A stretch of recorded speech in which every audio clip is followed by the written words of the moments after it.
पूर्व सरपंच के बेटे पर फायरिंग का मामला सामने आया है। बालाहेड़ी थाना इलाके में फायरिंग की गई है। विजय उर्फ पप्पू मीणा की कार पर फायरिंग के निशान भी पाए गए हैं। बीती रात गोया का बास के समीप कार सवार बदमाश द्वारा फायरिंग करने का आरोप है। बालाहेड़ी थाना पुलिस अब पूरे मामले की जांच कर रही है।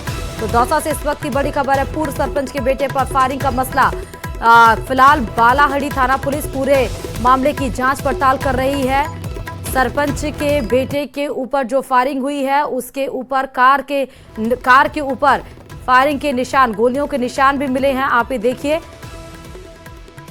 ये आपको कार हम दिखा रहे हैं जहां पर गोली चलाई गई है फिलहाल। और ये जो गाड़ी में सवार होकर बदमाश आए थे वो तस्वीरें भी आपको दिखाई पड़ रही हैं। पहिए के ये निशान आपको नजर आ रहे हैं गाड़ी चलती हुई, और फिर कार पर फायरिंग के निशान मिले हैं। पूर्व सरपंच के बेटे पर फायरिंग का मसला आया है।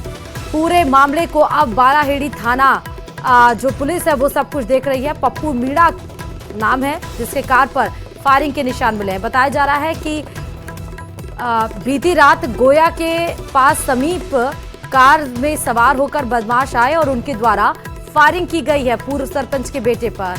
बालाहेड़ी थाना पुलिस अब पूरे मामले की जांच कर रही है। फिलहाल ये तस्वीरें कार पर, अब ये पूर्व सरपंच के बेटे के ऊपर क्यों बदमाशों ने फायरिंग की, क्यों देर रात ये सब वारदात को अंजाम दिया गया, ये सब जानने के लिए हमारे साथ संवाददाता आशीष जुड़ चुके हैं। आशीष, क्या कुछ मसला है, जरा विस्तार से बताइएगा।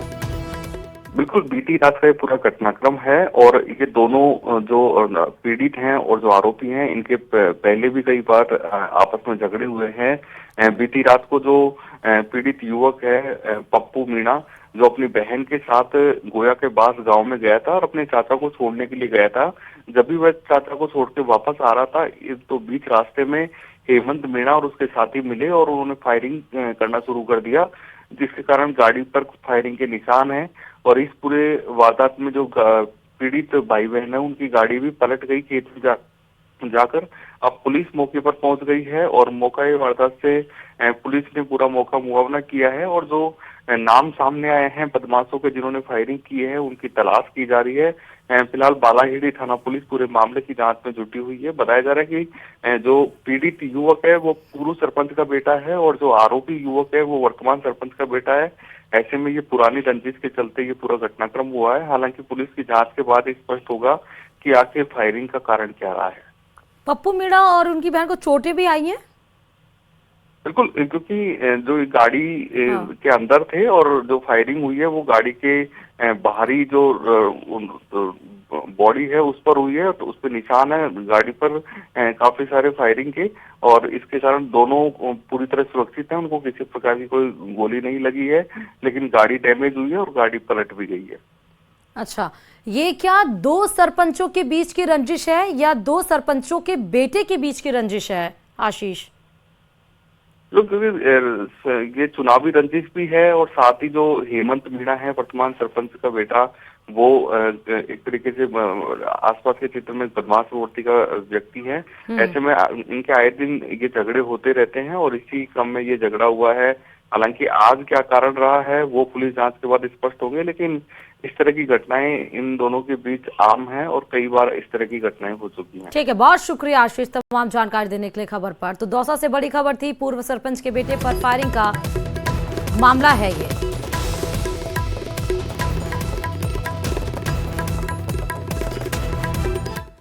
और अब बड़ी खबर किसान आंदोलन को लेकर, क्योंकि अपनी मांगों को लेकर पंजाब के किसान आज दिल्ली कूच करने वाले हैं। किसानों ने अपनी 12 मांगे पेश की हैं, जिनमें न्यूनतम समर्थन मूल्य यानी एमएसपी की कानूनी गारंटी और लखीमपुर खीरी हिंसा के पीड़ितों के लिए न्याय की मांग प्रमुख है। इसे लेकर आज किसानों का पहला जत्था पंजाब के शंभू बॉर्डर से दिल्ली के लिए कूच करेगा।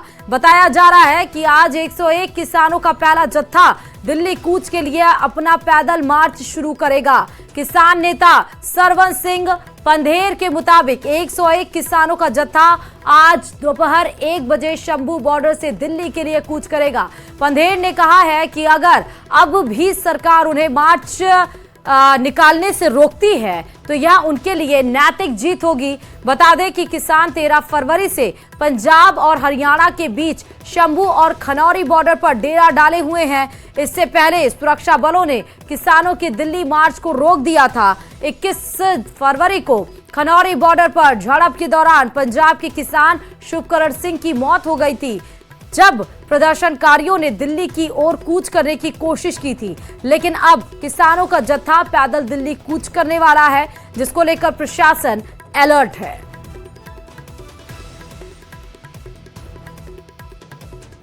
गुरु साहब का शहीदी पूर्व लगभग सुबह स्टार्ट कर देंगे 8 बजे, 10 बजे अरदास हो जाएगी जत्थे के समेत लगभग, और उसके ऊपर 12 बजे हम लोग पूरे रेडी करेंगे सारा कार्यक्रम, और 1 बजे जो जत्था पूरे 1 बजे रवाना होगा दिल्ली की ओर कूच करेगा।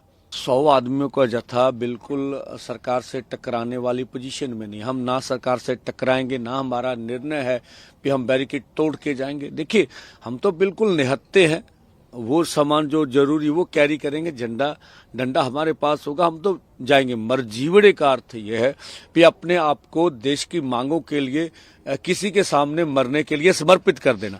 अब जिस तरह का बल प्रयोग वो हंजू गैस हमारे ऊपर मारे, टीयर गैस मारे, जो मर्जी बोले वो करे, हम बिल्कुल पीसफुली ढंग से केंद्र के जबर का मुकाबला सब्र से करें।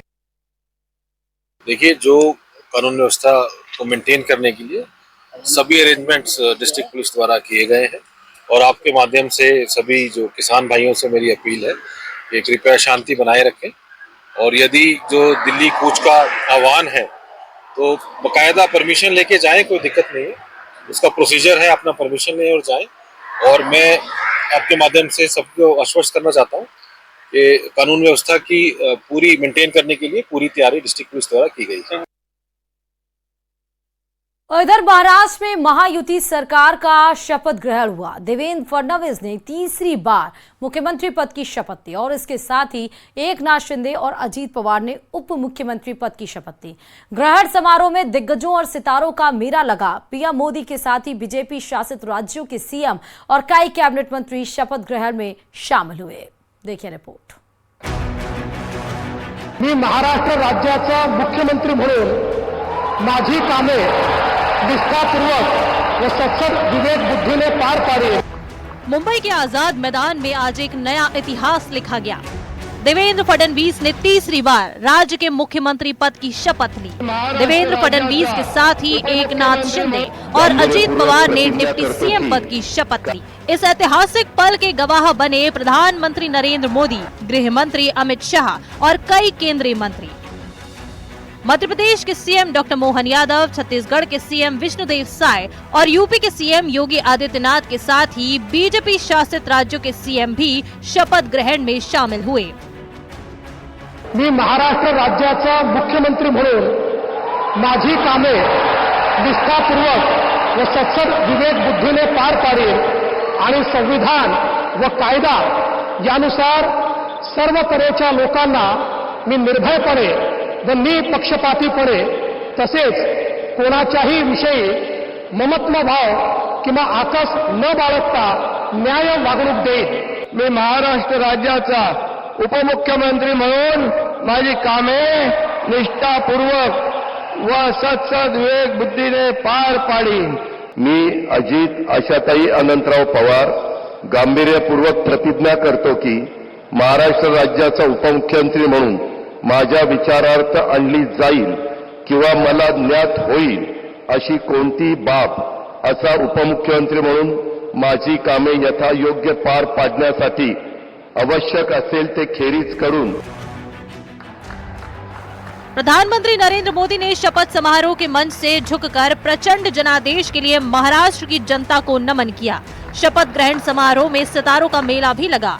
बॉलीवुड स्टार सलमान खान, शाहरुख खान, माधुरी दीक्षित, रणवीर सिंह, संजय दत्त और रणबीर कपूर समेत कई सितारे शपथ ग्रहण में नजर आए, तो खेल जगत की ओर से सचिन तेंदुलकर मौजूद रहे। अंबानी परिवार भी देवेंद्र फडणवीस के शपथ ग्रहण समारोह में शामिल हुआ। देवेंद्र फडणवीस महाराष्ट्र में तीसरी बार सीएम बनने वाले बीजेपी के पहले नेता बन गए हैं। फडणवीस पहली बार 31 अक्टूबर 2014 को सीएम बने थे। तब उन्होंने 5 साल तक सरकार चलाई थी।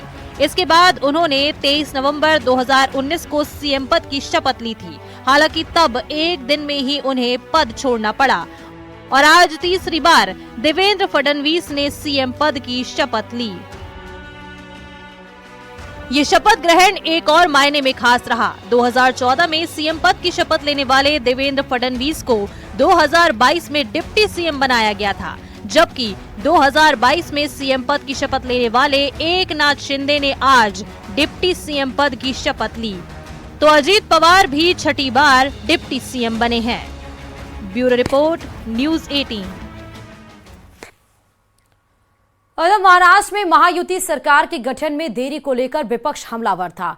इसे लेकर सीएम देवेंद्र फडणवीस ने जवाब देते हुए कहा कि गठबंधन की सरकार में कई बड़े और कड़े निर्णय लेने पड़ते हैं। फडणवीस ने कहा कि पोर्टफोलियो भी लगभग तय कर लिए गए हैं। वहीं पप्पू यादव ने महाराष्ट्र सरकार को स्थिरता को लेकर चिंता जाहिर की। पप्पू यादव ने कहा कि ये सरकार अस्थिर है और शिंदे को होम मिनिस्ट्री से कम पर नहीं माना जाना चाहिए। देखिए रिपोर्ट। कोएलिशन की गवर्नमेंट होती है तो उसमें बहुत निर्णय करने पड़ते हैं।